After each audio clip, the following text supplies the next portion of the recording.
So, recently, I started to notice something of a trend happening in various European nations, and I suppose the United States as well. That trend was Western women becoming romantically or sexually involved with third world migrants at an increasingly rapid rate. And hang on for a minute, because we're going to go through quite a number of examples, because this trend that I noticed, well, it was based on a pattern of inductive reasoning. So we're going to go through my pattern of inductive reasoning from start to finish, and finally, what I think some of the answers may be, to try and start to form a theory of what just could be going on here. So yes, a bunch of Western women are marrying or dating or just fucking not only migrants, but sometimes outright Islamic terrorists. Of course, these two are not mutually exclusive. Just because you're a migrant from a North African or Middle Eastern country does not make you an Islamic terrorist, no, of course, but hang on, there is a little bit of a correlation. Let's just accept the fact that that is true before we move on. Of course, Aiden, you might say, well, no shit, more women are hooking up with these migrants because there is a large influx of said migrants. That's just a statistical probability, that's all it is. However, I do find something about this trend rather odd, namely in that the vast majority of these migrants are poor, unskilled laborers. Even laborer is a misnomer. Rarely do they possess any jobs at all. In Germany, for instance, about 75% of long-term migrants are jobless and remain jobless during their tenure in Germany. As such, what we are looking at are men who are low-value partners in a romantic relationship. Men who provide little in terms of romantic or any kind of social exchange. Social exchange theory and the norm of reciprocity, both communication or social psychological theories, dictate that relationships are a kind of balancing act of give and take, with inequitable relationships wherein one partner provides significantly more than the other frequently being rated as unfavorable by both actors. That is, that if I'm giving too much, I'm going to be just probably as dissatisfied with the relationship as if I'm taking too much.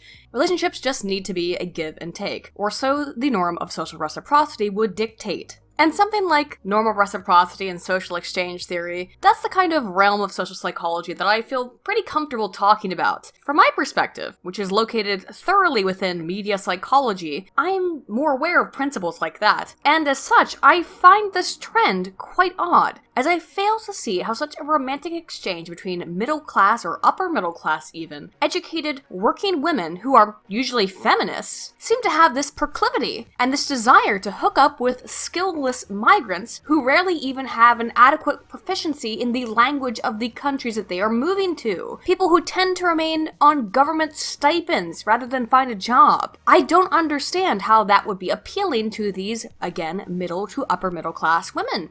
But it goes beyond just simple norm of reciprocity. As such, I wanted to analyze the evolutionary human psychology behind this, potentially, and try to come up with an answer as to why this behavior may be seemingly increasing in its frequency. First, I want to briefly explain my method of analyzing this question, as it requires me to go slightly outside of my depth of field, as I sort of indicated earlier. That is, I have to go into evolutionary social psychology, a little bit more so than I would typically feel comfortable doing so, without doing my due diligence and research, which I always will try my best to do. This is my sort of attempt at using the scientific method at analyzing a question that I had, something that I saw, these women going and dating these migrants. And I want to point that all out because I think it is important that everyone understands how I look at and formulate not just my videos, but any avenue of inquiry that I may assess. First, when it comes to inductive reasoning, as I have done here, this begins with observation. That's the basis of empiricism, as limited as pure empiricism may be. But fuck, that's basically what empiricism means. I became interested in this topic because I saw an event occurring, that's all. Observation from a quantitative empirical post-positivist standpoint, as I process information, must always be the first step, from the standpoint of inductive reasoning. Now, deductive works from the standpoint of already having a model or a theory, but from inductive, it begins with observation. So, if you have a scientific question and you are using the inductive method,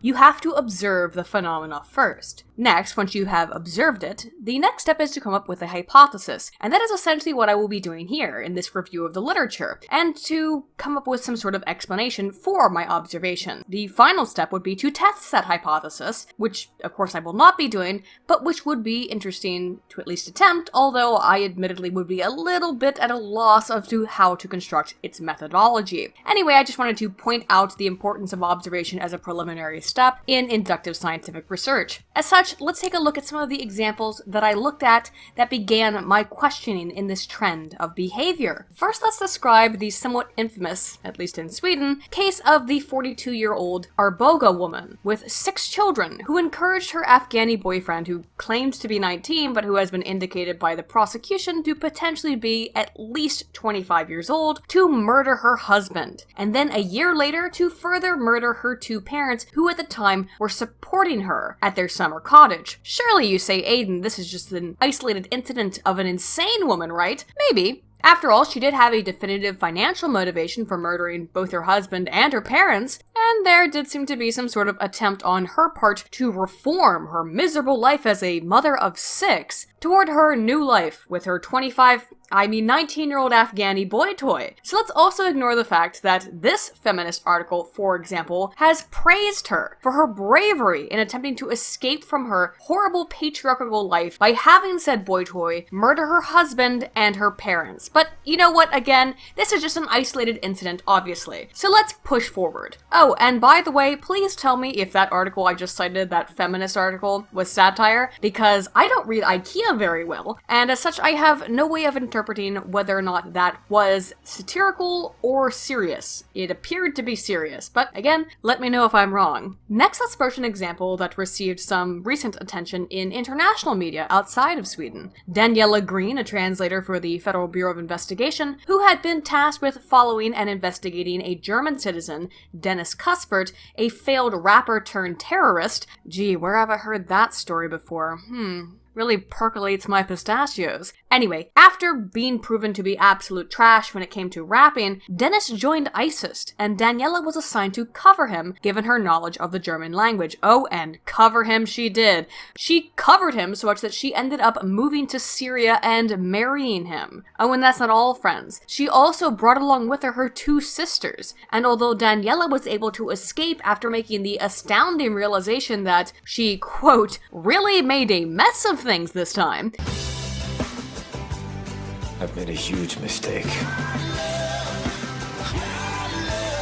she eventually fled the Islamic State capital of Raqqa, but she left her 2 sisters behind. So yes, her 2 sisters are still stuck in Syria, who followed her there on her insane love quest. Okay, Aiden, you say again. Maybe another total psycho with 2 psycho sisters. Yes, I get it. Of course, an N value of 4 is not very statistically significant, so hey, let's keep going. Let's keep chugging forward. Next, take the case of Clare Mosley, a 48-year-old married British woman who founded the charity Care for Calais to ostensibly aid Syrian refugees in the nightmare that was the Calais jungle, who ended up in an affair with a Tunisian migrant named Mohammed Bizare, the same migrant who she allegedly conned into a marriage with a totally different British woman while he was posing as a Syrian refugee, all to earn him a visa so he could supposedly, quote, escape ISIS. All of this happened while at the same time Clare Mosley was encouraging volunteers to not engage in romantic or sexual relationships with refugees. Surely for the refugees' own safety and protection, I'm sure. Yes, that's exactly why you fucked this dude and encouraged other women to fuck him as well. Now, all of this information that I'm providing you with here is from The Sun, and as such is probably about as reputable as a piece of used toilet paper, but I will say this. The Sun has been reporting on this incidents and these related incidences since at least 2015, and they seem to have been consistent in their coverage of Mohammed Bizare and his various associations with British women who either loved him or who he gamed for money and visa. I can't tell you more than what publications like The Sun and The Mail have said about people like Bizare, because guess what? No one else reports on these stories, which, you know, on some level I suppose makes them about as real or reputable as Bad Boy, since only the Weekly World News reported on him, may he RIP in peace. But it's just another possible example of what I'm talking about. So let's go forward. Here is Suzanne K., a Berlin citizen who was so disturbed by the Berlin Christmas Truck of Peace massacre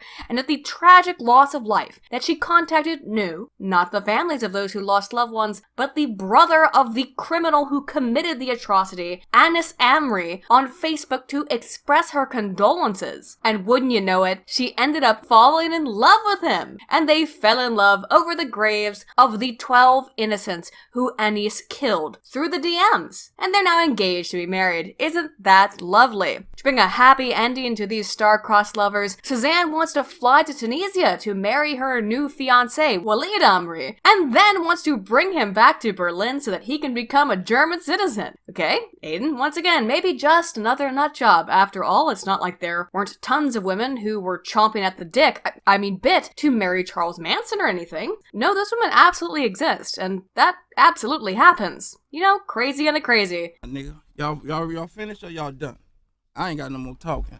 But I'm neither finished, nor am I done. So let's get into our last and least evidence-based source, and I'm sorry that I am going to cite Infowars. Again, you should always be aware of the source that anyone is citing, and trust me that when I say I started investigating this topic with every other non-academic source I came across, either originating from the Daily Stormer or Return of Kings, at least in terms of the second half of this video, which, by the way, if you fashion yourself a true skeptic, you absolutely should read, if for no other reason other than to understand all sides of an issue and all opinions on a topic, and I certainly think we all should read and analyze all sources for that very purpose. But come on fam, it is current year. Alex Jones and Infowars had better coverage of WikiLeaks and most of the 2016 United States election than, say, CNN or MSNBC or pretty much any other major Garbo legacy media outlet. At this point, we have to take Infowars at least a little bit seriously. You can't just say everything that they produce is outright incorrect. Sorry. We just have to accept that while PJW, Paul Joseph Watson, for example, may be a living meme who exists in a poorly lit single-room basement with no contact to the outside world outside of his internet connection and no possessions beyond a dog bowl and a mattress, I mean, you know, obviously outside of his map setup, he and Infowars, circa 2017, are not anywhere near equivalent to the same outlet circa 2008. I mean, for fuck's sake, Alex Jones was pretty much even right about Obama turning the freaking frogs gay, even if he didn't explain it eloquently or accurately, as he is, you know, never want to do. So can we please just move on from the assumption that anything that comes out of Breitbart in particular, but also even Infowars, is inherent insanity? And yes, I am citing Infowars one more time because the article that in this article Poe Joseph Watson cites is from an equally questionable outlet called Free Tider, or Free Times, which is in Swedistani, and again, I can't understand your meatball language, although I very much like it, so please stop committing cultural seppuku. Anywho, all the asides aside, the Infowars article from Paul Joseph Watson and the English translation of Free Tider are as fucking always in the description. What the article describes is a tendency of women in Sweden to have sex with supposedly underage migrants, who we have seen time and time again through dental testing are almost never actually underage. In fact, the vast majority of them, about 75% from what I've seen, are adult males. Those are the ones that admit to being adult males. Then when you go into the ones that are claiming to be children, I believe it's another around 75% who end up being adult males. The vast majority of so-called refugees coming into Europe are adult military age men. But the practice in the article is described as, quote, fully accepted and institutionalized, with the women saying, everyone does it, and that the behavior is almost necessary as a way of being able to calm these men down, that there is no other way to control them, almost. Now, one last time, I want to point this out. Take that article with your daily dose of skepticism, TM. But holy shit, true or not, given the previous articles I have laid out, are you not also starting to see a trend here? To make an observation, European women are becoming romantically involved with North African migrants and refugees at a somewhat alarming rate, and often to the detriment of their own societies. I mean, after all, bringing in men who you want to kill your family, bringing in men whose brothers have committed an atrocity, does this sound like it is good for the society at large? Again, I was curious. As I mentioned above, I was initially confused merely from a social psychological perspective, but really the depths of this insanity in these behaviors goes far deeper than that. For as with most aspects of social psychology, human behavior is built upon an evolutionary or developmental basis, and as such, these behaviors are at odds with some of the most basic facets of human evolution. For an overview of evolutionary social psychology, and one of the main sources of the following information, see Kenrick 1994, as cited in detail below. female, back on point to seek out males who have little possible providing potential as mates, contradicts, seemingly, the typical evolutionary social psychological models that consistently have provided research supporting the concept that women tend to seek out men of a higher, more stable status. That is, men who are older, in higher educational or occupational positions, taller, and generally more wealthy. We find evidence of this behavior in such a large plethora of research, but for a quick rundown, see either the following as a jumping off point, such as Buss and Barnes 1986 or Buss 1989. Again, these will all be cited below. As with other species, as can be perceived from evolutionary social mating behaviors, such as is the case with species of window birds, whose tails in the males of the species express higher masculinity through symbology alone. The longer the tail, the more masculine the bird. This kind of trait, it may be erroneous, just like as height potentially is. However, given the case-selected nature of human biology at large, many of these other factors, such as wealth and occupation and education, serve a biological imperative towards the production and raising of offspring for the purpose of the maximization of positive reproductive outcomes. That is, humans are a species which require a long time to gestate and produce a single viable offspring and raise it to sexual maturity. Further, said offspring, as I said, are entirely incapable of self-efficacy or self-sustenancy for an extraordinarily lengthy period of time compared to many other species. That is, the amount of temporal investment alone required of a female to not only produce, but to raise her offspring to the point of independence is uniquely extensive when it comes to humans, as it does in several other case-selected species. But before I continue much further, let us examine this entire concept, this theory of our case selection, as it applies both to humans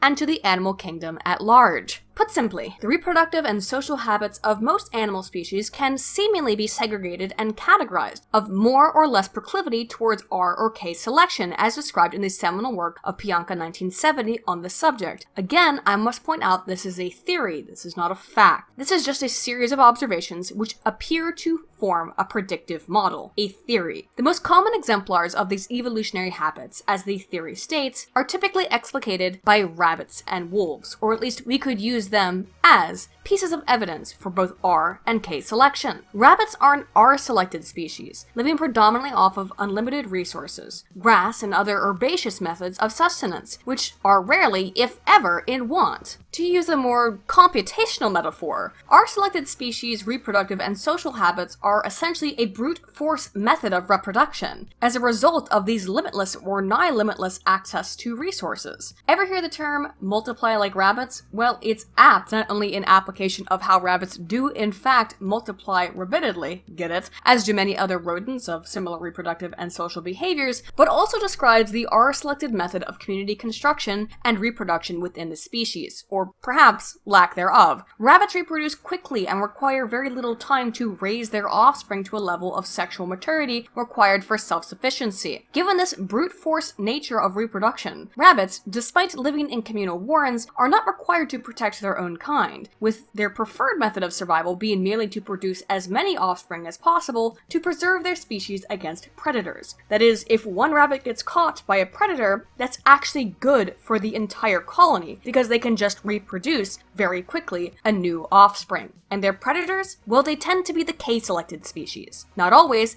but often. But after a time, the rabbits wandered everywhere, multiplying and eating as they went.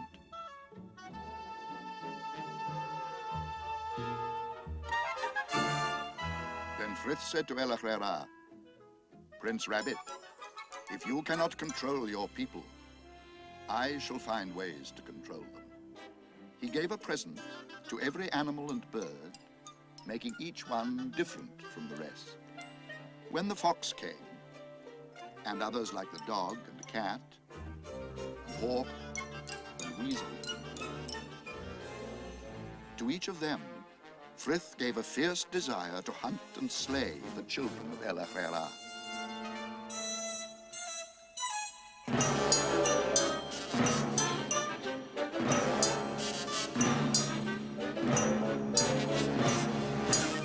Case-selected species, such as wolves, require a longer gestation period for their offspring, and their group cohesion operates as a social pack. That is, they work as a group. Many case-selected species, due to the longer period of time required to gestate and, moreover, raise their young to be part of the pack and contribute to it positively beyond just self-sufficiency, often also requires or includes long-term mating partnerships. Typically, we see with species the longer time required to produce and raise an offspring, the more emphasis there is in that species towards pair bonding, two mates pairing off potentially even for life. What the fresh fuck does all this mean, Aiden, and why the hell are you talking about animal reproduction all of a sudden? Well, friends, because ultimately, humans are animals on some level. Certainly we are exceptional animals, but animals nonetheless, and as such we fall into many of these same types of standards of evolutionary social psychology as do our mammalian cousins. Typically, given the duration of gestation and the amount of temporal and physical involvement needed to raise a human child, resulting in a logical proclivity towards pair bonding, humans tend to be a more case-selected species than, say, rodents. Much like wolves, we are, in a sense, pack animals. It's actually why we developed a mutually beneficial relationship with wolves, which later would become our beloved doggos. We get along in some sense. We must understand, of course, that across pretty much all species, there is in fact a difference between male and female. Whoops, trigger warning! But amongst the many differences, the one that I want to refer to here is that males can impregnate many females at the same time, while females can only carry one offspring or at best one litter during that same time period. As such, while humans are equally capable of our selected behavior, of a maximization of reproduction through the impregnation of as many females as possible, for the sake of the preservation of the pack at the long term, and the species at large, ensuring a single offspring is raised to adulthood properly is more logical in a species such as ours, with such a monumentous temporal investment in the creation and upbringing of its young. Simply put, it is illogical for the biological imperatives of the survival of our species for women to seek out men who are improper providers and incapable of assisting in the long-term maintenance required in ensuring their offspring not only survive, but become productive members of our social group, of our collective human pack. As such, yes, it makes sense that women would seek out men who are more educated, older, and wealthier, because they're going to be better providers. It's not just about the time period involved either, friends. Traditionally, humans have been a species of limited resources, which is typical of case-selected species. And because of those limited resources, we required the pack in order to survive. Unlike herbaceous animals, with little want for resources, humans required access to protein and a higher caloric intake in order to provide our incredibly complex brains, which need a massive amount of energy to sustain, a subject which I think even vegans could agree to, considering they seem to sometimes occasionally accept the human body cannot quite properly function on all thrusters without access to certain amino acids which are more easily found in meat. This means that case-selected species often operate out of a place of scarcity, and develop social groups and group behaviors that are intended to combat this scarcity. As such, yes, traditionally, while an individual may vary towards their proclivity for group behavior to a greater or lesser extent, humans are generally a case-selected species. And yes, my dudes, if you want to take umbrage with that, we're going to get into some of the contentious research and the entire idea that humans are a case-selected species, and we have reasons for wanting to be case-selected. The main reason for which is because, as I've said, it just takes far longer to raise our children, and we need a sort of tribe, a group to raise them in, for the maximization of their own well-being, and their own ability to eventually join and contribute positively to the tribe, the pack, the group. But yes, you may be asking, Aiden, these things that you've just described, these proclivities that you've mentioned, they occur in the animal kingdom, but surely human society is far more complex than that of other animals. And you would be right. Surely, for example, Twin Studies research has found that genetics has very little to do with mate selection. That's according to Zeitich, Verridge, Heath, and Martin 2012, who instead found that personality similarity and parental upbringing were far greater predicting factors in who we tend to choose for a partner, particularly for women who are often encouraged to, could it be again on some level because it's simply more logical for women as biological creatures to choose more stable mates to, yes, choose older, more wealthy, and higher status men. Moreover, the things that in that particular study, the Zeisich, Verwich, Heath, and Martin series of twin study surveys found, is that the things that people tend to be attracted to in others are shared similarities such as religious beliefs, also known as religiosity. Again, check out any of Buss's research that I mentioned above. It is essentially settled that women do, though, tend to prefer older, taller, more successful males. Yet, while we find consistently that although aspects like religiosity and shared beliefs are stronger factors of mate selection among humans than pure genetics, surely a tendency unique to the ubiquitous and complex nature of human social interaction, we do also find trends, namely that women tend to, one last time, seek older, taller, more higher status men, while men tend to seek younger, shorter, lower status women. And from a reproductive standpoint, doesn't that make sense? With perhaps the exception of height, again as I mentioned the window bird, being a physiological feature of male attractiveness akin to the length of a bird's tail, as observed by biologists outside of human society. Younger, more fertile women, given the K-selected long gestation and reproductive cycle of our species that is beneficial to the health and longevity of our species, would reasonably seek out these more established, wealthier, more mature males as partners for the purpose of procreation to raise human children who require a great deal of time and energy to attain self-sufficiency. Again, our society is not quite so simple, but it is a misnomer to believe that humans are somehow not animals, that we do not fall into these same general rules as animals do. Despite the increase in popularity of social concepts such as feminism in Western society, and trust me, we will get there, we find consistently over and over, in terms of long-term partners, women do tend to be attracted to educated, wealthy men as preferred partners.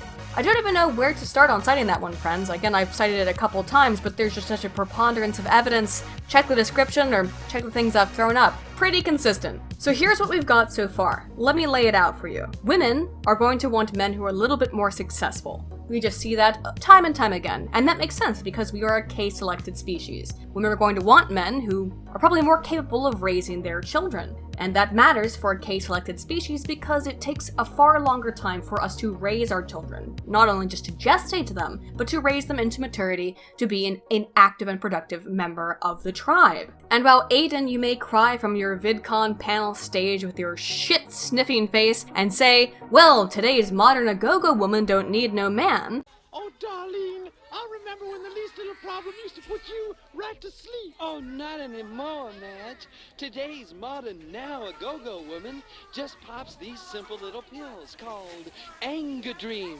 You would be right that that's certainly what feminists think, and what cultural Marxists within the academy have spread as a irrefutable fact for the last several decades. However, the human psyche does reveal a much more complex tapestry, related perhaps to more deep-seated emotional desires, and also to a general change perhaps in the culture that once did certainly seem to have this more K-selected nature that has been replaced with a more R-selected nature. And feminist theory would seem to give some credence to that. After all, if you're a feminist, you're not really concerned with raising a family. No, you can have fun. You don't have to settle down with anyone. After all, why have we seen divorce rates skyrocket? But that's not all. Feminism also demasculates the man. It also says that things that would traditionally be found attractive in men, in a traditional, more K-selected, pack-like society, the more dominant behavior is undesirable for men. Yet at the same time, consistently psychology will find that women are attracted to dominance. We will get into that. I've made some claims here, but friends, we're already in the 30-minute mark, and I've still got